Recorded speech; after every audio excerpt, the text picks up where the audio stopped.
Danes je v Ljubljani potekala konferenca HELPS. O čem ste se pogovarjali? Konferenca oziroma delavnica ali workshop je bil reden sestank držav udeleženk v projektu, ki mu po slovensko rečemo takole, izboljšanje bivalnih razmer za starejše in ranljive skupine prebivalstva v okviru izbranih srednjeevropskih držav. Te države so Poljska, Nemčija, Avstrija, Madžarska, Češka, Slovaška in Slovenija. Delo smo si razdelili, mi imamo med njimi mogoče nekaj bolj posebnega, pomembnega in sicer moramo narediti svetovalnico za starejše uporabnike nekih storitev, ki so glavne svetovalne, ki bi jim pomagali urediti bivanje na domu, pa tudi kakšno zamenjavo ali pa prilagajanje bivalne enote, če jo imajo v kjerkoli obliki potrebam, ki so že določene ali pa ki jih lahko pričakujejo. Ampak temeljno vprašanje je pa, ali cilj, da bi skušali narediti čim več alternativnih oblik bivanja, to se pravi tudi, da bi spravili ljudi, starejše, da živijo mogoče v skupnih gospodinstvih ali pa v nekih skupinskih zadevah, kot se zdaj v resoluciji napisano. A imamo kakšne primere v Sloveniji? Ja, eden je že danes opisan v Dnevniku, recimo, in tako dalje, ki ni seveda naša zasluga, delamo na tem. Takih gospodinstv, ki so velika in ki so pravzaprav, lahko bi rekel, nenormalno velika ali pa zelo velika, pa niso institucionalna, to niso domovi, pa niso komune, je po zadnjem popisu v Sloveniji okrog 4000.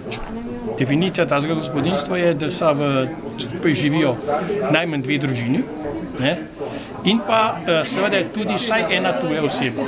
In to je Statistični urad popisal leta 2011.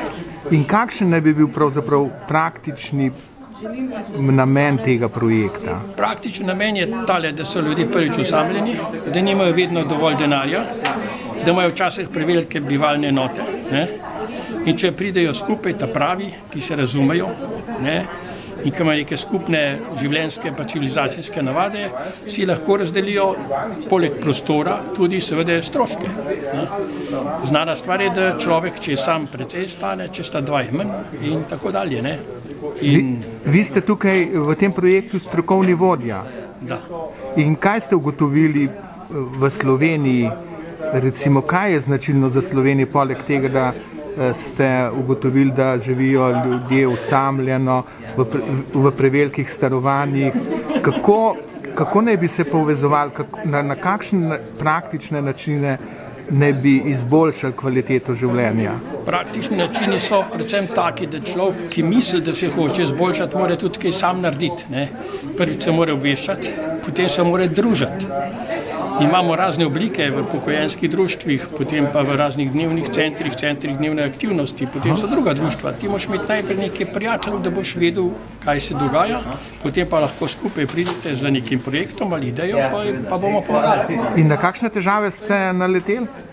Težave so glavno v tem, da se ljudje zelo dobro in veliko obveščajo, da se pa zelo težko odločajo. To sicer ni naša težava, ampak je bolj njihova, mi bi pa radi videli kakšen uspeh. In kaj bi sporočil našim upokojencem in starejšim ljudem? Jaz bi rekel tole, starejšim ljudem in upokojencem je treba povedati eno stvar, naredite načrt, program svojega življenja, kako boste živeli malo pred pokojnino, pa potem za pokojom, kako si boste to organizirali. Ne boste imeli več otrok, če jih imate, boste imeli mogoče preveliko stanovanje, mogoče si predaleč, ali se bi preselili. To je treba razmišljati in računati in se o tem pogovarjati.